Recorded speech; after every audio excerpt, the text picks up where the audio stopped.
అందరం అన్నాతమ్ముల వల్లే కలిసి ఉండాలని చాటి చెప్పిన దేశం నా భారతదేశం.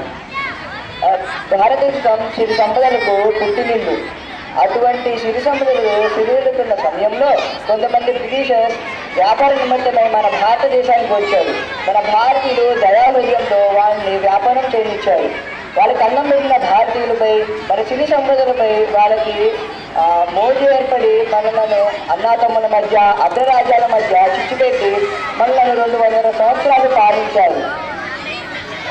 మనలను 200 సంవత్సరాలు బానిసలుగా చేసి రాజ్యం చేరారు. కొంతమంది మహనీయులు గాంధీజీ, నెహ్రూజీ, అల్లూరి సీతారామరాజు, ఝాన్సీ లక్ష్మీబాయి ఇలా ఎందరో మంది స్వతంత్రం కోసం పోరాడారు. వాళ్ళ ప్రాణాలను కూడా అర్పించారు. నేడు మనం ఆ రోజు 14వ అర్ధరాత్రి అనగా 15 ఉదయాన మనకు స్వాతంత్రం వచ్చింది. బ్రిటిషర్స్ ఆ రోజు మనకి స్వాతంత్రం ఇచ్చి వెళ్ళిపోయారు. ఆ రోజు నుంచి మనం స్వతంత్ర వేడుకలు జరుపుకుంటున్నాము. ఈరోజు మనం 77 వసంతాలు పూర్తి చేసుకుని 76వ స్వతంత్ర దినోత్సవాన్ని జరుపుకుంటున్నాము. మన వీరుల త్యాగ ఫలితాన్ని గుర్తు తెచ్చుకుంటూ ఈరోజు ఈ స్వతంత్ర వేడుకల్ని జరుపుకుంటున్నాము. స్వతంత్రం వచ్చిన తర్వాత మనం ఎన్నో రంగాలలో అభివృద్ధిని సాధించడానికి ముందడుగు వేస్తున్నాం.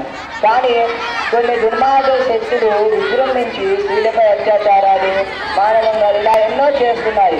వాటిని మనం భారతీయులుగా సమూలంగా నాశనం చేయాలి. అన్నాతమ్ముల వలె కలిసి నుండి మన భారతదేశం యొక్క గొప్పదనాన్ని నలుమూలలా చాటి చెప్పాలి. జై హింద్.